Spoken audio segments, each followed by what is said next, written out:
One, two, 1, 2. Check it. Holy mackerel. All right, folks. It is me, Mike V, here. First full week, kind of, sort of classes is done. Now, our school starts on Wednesday, and that means, from Wednesday, Thursday, Monday, Tuesday. Now we've gone through, I've had all of my classes. So I think what I'm going to do this semester is I'm going to record a weekly journal talking about the experience. Um, for whatever it's worth, I have a lot of experience in remote instruction, um, also remote work. I also have a background in instructional design. So I may not know everything that I'm talking about, but I think I know enough to at least have a great discussion and conversation. I've been able to help some people, on campus, do some things. I've been able to help people, regionally through the Ohio Elite Summit and some other stuff. So maybe this will help some other people out there. First week was tough though. Not as tough as it felt at the end of COVID, but just kind of that weird feeling in the room with interacting with people and engaging with people. My classes, we tend to be up and lively and moving around and really just not even thinking necessarily about. Well, I mean we think, but not thinking about what we're doing is let's go do this. Right? Hey, there's something cool going on in the atrium. Let's go check it out. That wasn't happening this week. Uh, hey, let's go into the Oasis. That's kind of our student union type area, and work on some stuff. Wheel the whiteboards out there. Well, didn't do that either.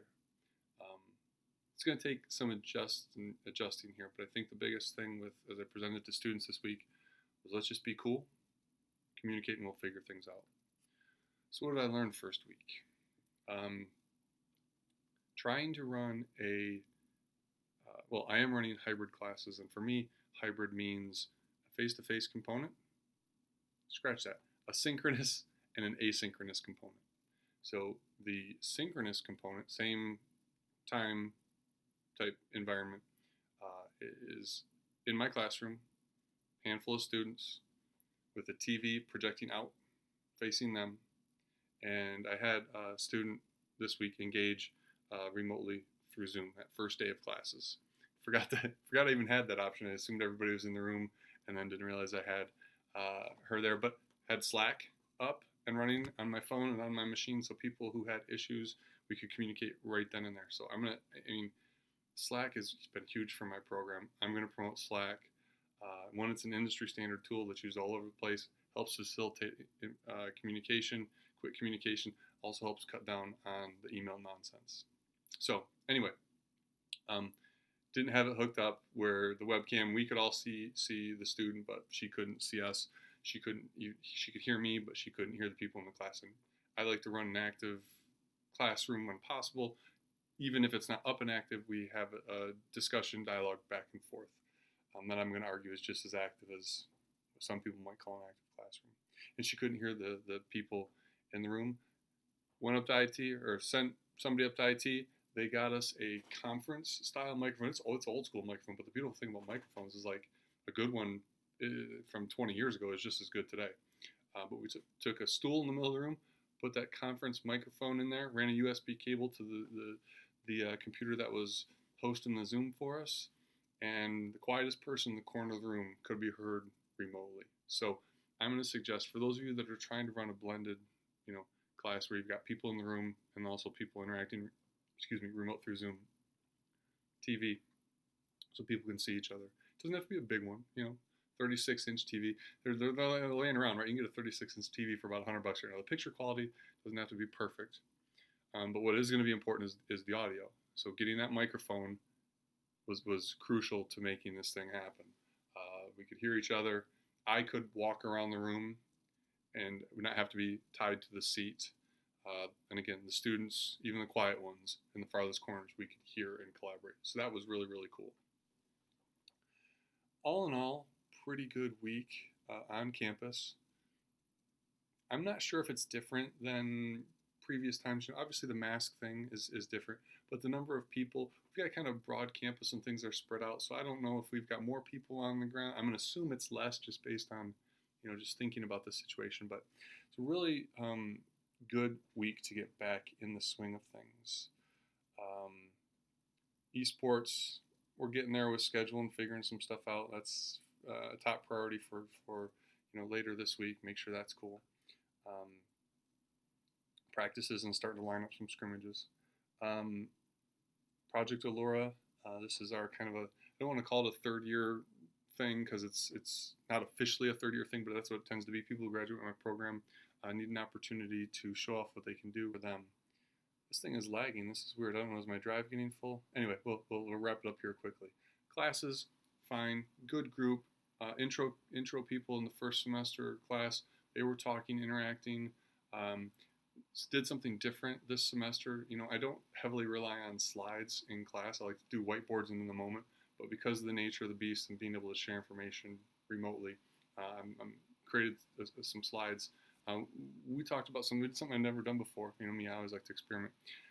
We talked about Kolb's learning styles. Kolb, Cobb, I don't know how you say it. David and Alice Cobb, the learning styles inventory.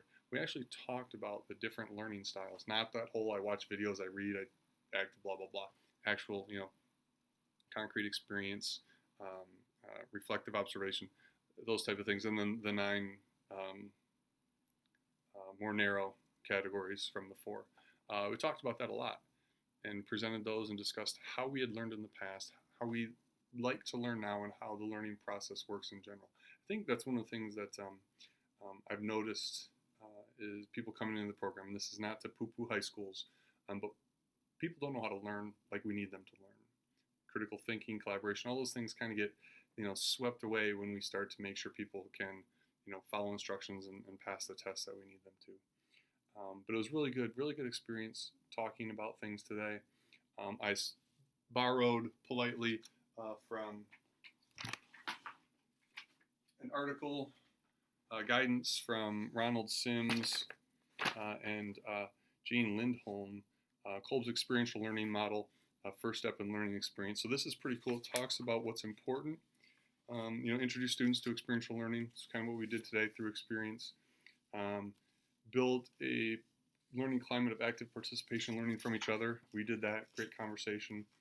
Introduce the topics to be covered. Did that broadly. Not probably could have been a little bit more focused, but didn't get too crazy about that. But what's awesome here is that this article gives guidance on what to do kind of first day to make that happen.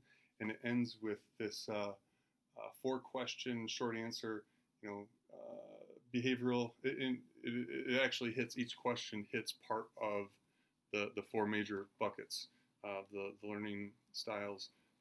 What happened in class today is the concrete experience. Reflecting on your experiences today, what are you led to believe or feel about this course? Reflective observation. How do your reflections and conclusions rate to a particular topic we'll be studying in this class? Abstract conceptualization. And based on your experiences today, plus your conclusions and analysis, what thoughts about future classes do you have that will make it more effective learner and this a better class? Active experimentation. So we got those. I did that. First time, just kind of experimenting. And what's cool is I've got the results here that I'm going to get set and ready to read. So all in all, happy to be back. Happy to work out some of the technology bugs. And then just back great interacting with learners, talking about how people learn, talking about how we become better,